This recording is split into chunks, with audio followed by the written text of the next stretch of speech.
It's a beautiful Saturday, and we're here to give you nothing but the best in terms of sports. And last week was an amazing weekend as we saw Bola Pazedi kick off with a bang, where we were able to go and watch the doubleheader that was being played at the Woodlands Stadium. And I'm sure Augustine right now is very happy knowing that Chipata United managed to scoop that position that's in the National Division League. But I'm your host, Amos, aka Amore, and this is Off the Pitch, the show that comes your way every Saturday. That's at 9:30 till 10:30 hours. Augustine, welcome to the show. Thank you very much, Amos. It's always a pleasure to be here. We turn all the glory and honor to the Most High God, and it's been an eventful week. The last time we were here, we didn't have world champions in women's football, but now we do. Congratulations to Spain for winning the FIFA Women's World Cup, with Olga Carmona scoring that all-important goal to make history for the Spaniards. And it's unfortunate that after the celebration, then she found out that she has lost her father, who passed on Friday, just 2 days before kickoff. They didn't let her know of that information. And she dedicated the victory to the late father, Olga Carmona. I think England, they were nowhere to be seen in that final. They didn't play their usual game. We had a debate probably before kickoff to say, is James going to start? And the coach, I think, was very, very smart in Serena Wigman in how she went with the lineup. The players that caught them there with him and Alessio Russo up top, and James, when she came, she didn't have a lot of impact because Spain were in control of the ball. They played very good football. They didn't allow England to bring that physicality into that game, and congratulations to Spain once again for being crowned the FIFA World Champions. Now it's only 2 countries in the history of football, Spain and Germany, to have won both the men and the women World Cup. I think it was a good achievement by the Spaniards, and if you see what they've done is in the period of 13 years. 2010 they were world champions for the men. In 2023 now they are the Females World Cup, and between these spaces they've won a couple of youth tournaments. So you could see it's a process that has been going on for a number of time, and congratulations to Chipata United for scooping that all-important slot into the National League. I think I questioned why was Livingston Pirates in the playoffs in the first place, because Livingston Pirates were a team that was relegated from the National League, meaning they were not good enough. Why do we keep giving these Livingston Pirates another chance at the National League level? Remember the time when Gomes, the club was done, they went and got Livingston Pirates, which was replaced to play in the National League, and eventually they got relegated again. And this time around, we wanted to do the same thing. After Beautycon were relegated to provincial football, I felt the playoff should have been between Chipata United and Liver Plate, who finished third in their respective groups when it came to the playoff, not Livingston Pirates. They shouldn't have even been close to the conversation. I think this is justice done. Chipata United, congratulations. There is football in the Eastern Province. National League is coming on. And you saw an emotional video that circulated on social media where the Chipata United coach was very, very emotional, saying he promised the people of Chipata that he is definitely going to take National League football, but after that his target and goal is to take the MTN Super League there. I think it's interesting if you look at the way Chipata United played during the playoffs. They played 4 games, they won 2 and drew 2. So this is a team that amassed 8 points, and they just missed out on goal difference. Not because they were bad in the playoffs, but it was just on goal difference. Yeah. So I think now Chipata United, hopefully they kept hold of their best players so that when they come in the National League, at least they wouldn't be the whipping boys. And it's very, very good development in terms of Eastern Province. They've got now a team in the National League. They'll see teams like Changa Rangers go to City of Lusaka. The big guns in terms of Zambian football go to play football in Chipata. Let's look at now, Augustine, how a fortress it will be playing in Chipata, and let's not shy away from the distance which is there. Yeah, I think these are the biggest challenges when it comes to National League football, because the distances are just too much. You look at a team like Lumwana Radiants going to play Chipata United. I think That's one of the longest journeys that they will take this season. You look at Janga Rangers all the way from Chingola to the Eastern Province. It's going to be very, very tough. And Chipata United themselves, the closest will be the teams in Lusaka. And you have got Aguila and Atletico City of Lusaka.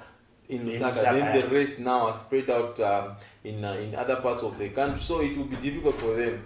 They have to make their home ground fortress if they want to stay up in this league, because one thing is for certain is that they will be traveling very, very long distances. Fatigue will come into play for Spartan. So away games will be very, very difficult for this team, so they'll have to maximize their home advantage. How possible is it, Augustine, that when we look at the whole setup, how best can the Football Association help out in terms of, okay, how can they centralize the whole league you get? Because, truth be told, looking at the expense, traveling all the way from Chipata, going to play Lumana Radiance, lodging the players, I don't know.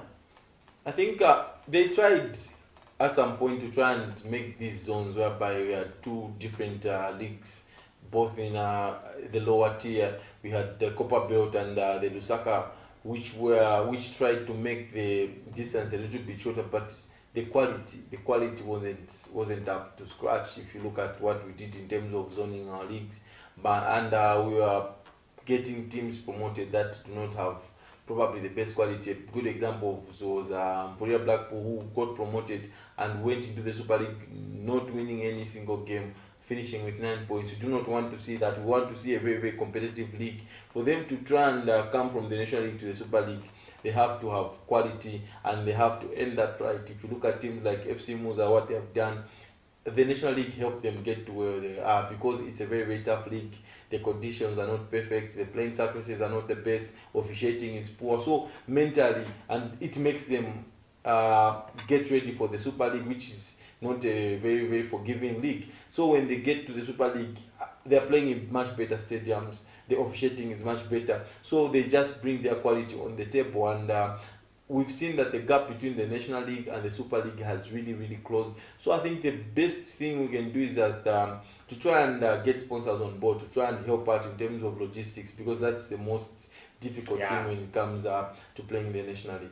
Anyway, Augustine, that said, for now, we'll just take a very short break as we get back and look at the squad that our Grant has selected or has called into camp, and we look at a review in how our MTN Super League was. That's last week, but for now we'll just take that short break. My name is Christopher Adam. Continue watching Off the Pitch on Camnet TV.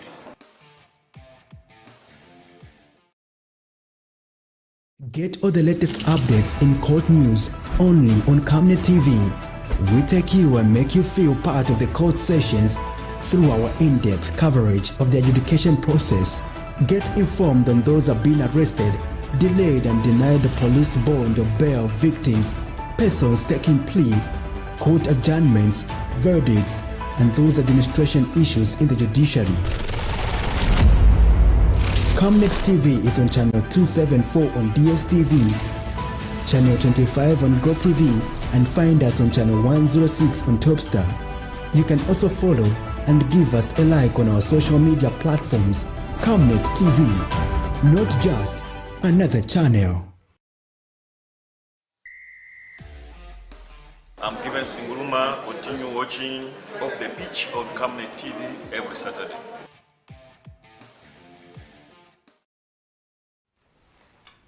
We've qualified already, but it's an issue of wanting to gain more points. That's in our group, and Coach Avram Grant has already given us the 27-member provision squad to face Comoros Augustine, and we've seen a couple of good names here, and a lot of people at some point, it was a question of, why is Fashion Zakara not there? Why is Fashion Zakara? But forgetting that he accumulated about 2 yellow cards. But Augustine, looking at the provision squad that was called by Coach Avram Grant, maybe just a quick one. We'll start with the goalkeeping department, so it will be easy for the people to understand what we are talking of. We've got in the goalkeeping department, we've got that's Tostan Savata with Zesco United, Lawrence Murenga, Power Dynamos, Francis Mwansa, Green Buffaloes, and Victor Chavu from Changa Rangers. Any name that you feel like was supposed to be here? I think probably these are the cream de la cream when it comes to Zambian football with regards goalkeeping. I think what we have to have in mind is that all of our goalkeepers now are playing locally. Look at Tokstan Savata, he was with Sekekune United, but he's back at Zesco United, and he had a very, very good performance against Napsa Stars in week 1, and it will give him a lot of confidence and game time, looking at the time that we have from now until the time we go to the Africa Cup of Nations. We will need to Chiwe. He's one of the people that probably will be knocking on that door to try and be part of the Africa Cup of Nations, but he first have to beat Dostan Sawata for that number 1 place at Zesco United. Healthy competition at Zesco United. Power Dynamos are playing in continental football. It gives Rollins Mulenga that much needed experience and exposure before the Africa Cup of Nations. He was very, very decent in the game. You look at Victor Chabu, had a very good season with Njanga Rangers, but they eventually got relegated, but he was very, very decent for Njanga Rangers, one of the most outstanding players for them. Francis Mwansa, he had a mixed season, if you have to say, because at Trident he wasn't seeing a lot of game time. He was the guy that was being played second or third choice at Trident. A couple of clean sheets, especially in the final, which will prove to be vital for us to win the COSAFA Cup. So that gave him a lot of confidence, but he will need to start getting game time now that he has moved from Trident to Green Buffalo Football Club.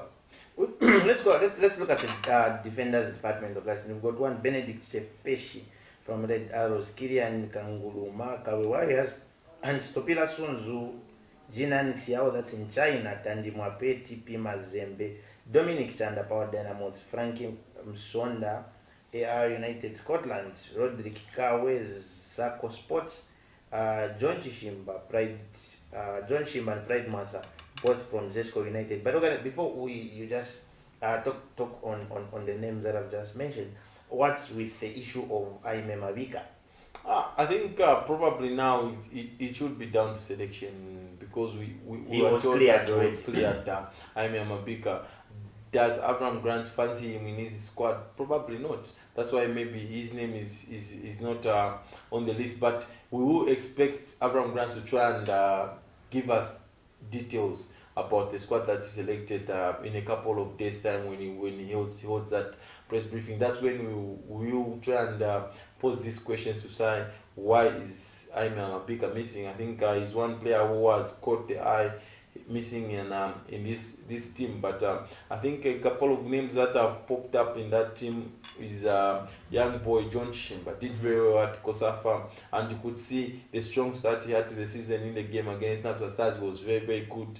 He backs himself to defend in 1v1 situations. He covers a lot of ground, and in fullback areas it's where we've had a lot of challenges to try and have consistency in those areas. But now this boy looks like one for the future on that left back slot. You remember, ever since Joseph Musonda left that position, no one has been very consistent in terms of being the left back for the national team. Emmanuel Mbola came and went. Sambalungu was at some point played in that role. So I think the fullbacks will need to be more consistent. Another one is Benedict Chepeshi of Red Arrows. He had a very, very good season for Red Arrows, and a poor outing at the COSAFA, and he was dropped at the first game. He will need to try and get back to speed in terms of his performances. But Benedict Chepeshi is one player who gives you 100+ every time he steps out there. We've got players like Kilian Kanguruma, young boy who is learning the trade, and is at the club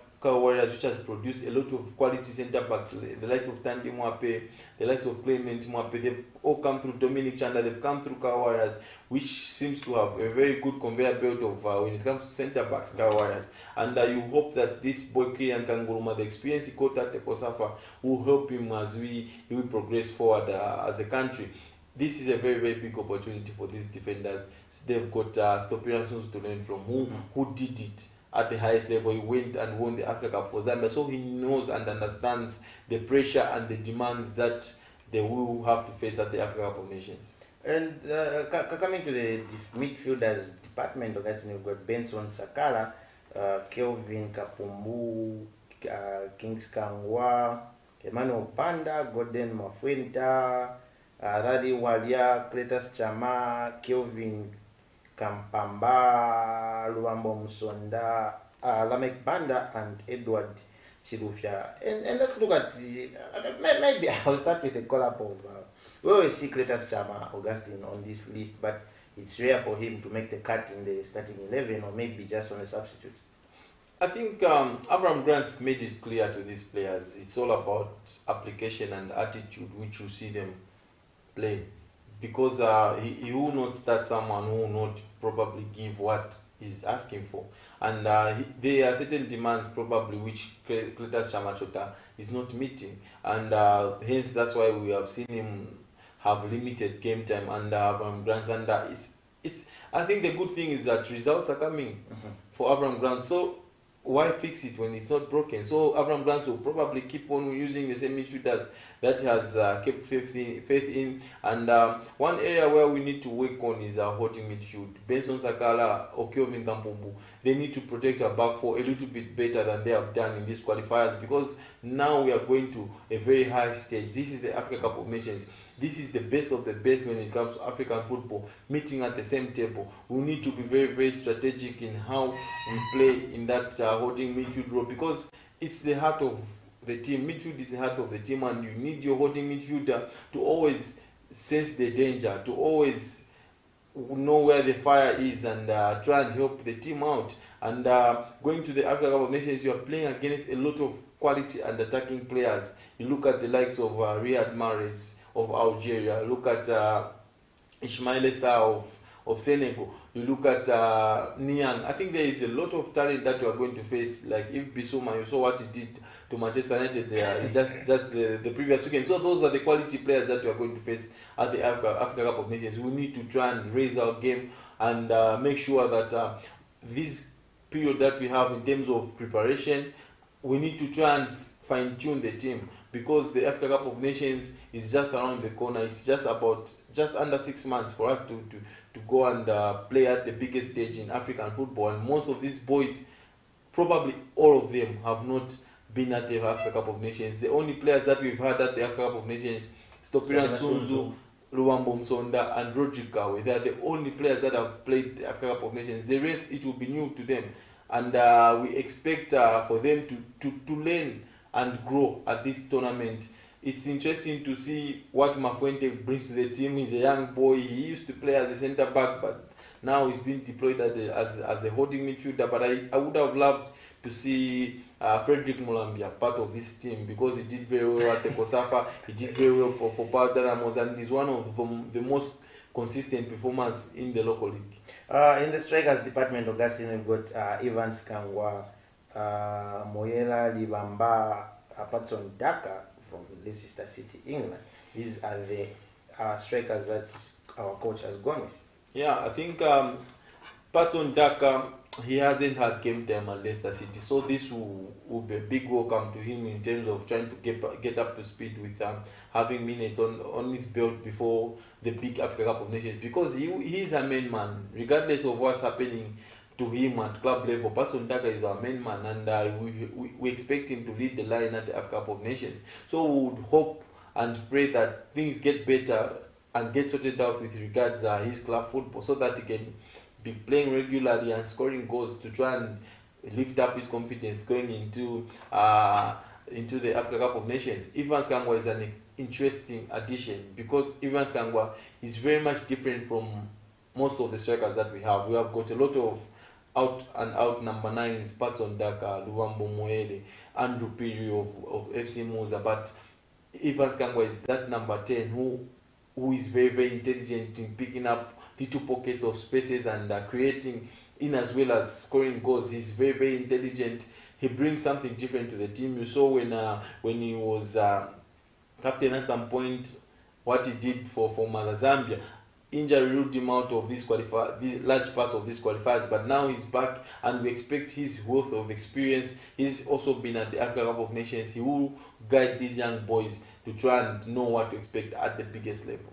If it happens, Augustine, you are Avram Grant, and you want to, you've already qualified. maybe you've already achieved the goal, the target that you were given by pass to say, okay, what we need is this. This is your target for, and you've already done that.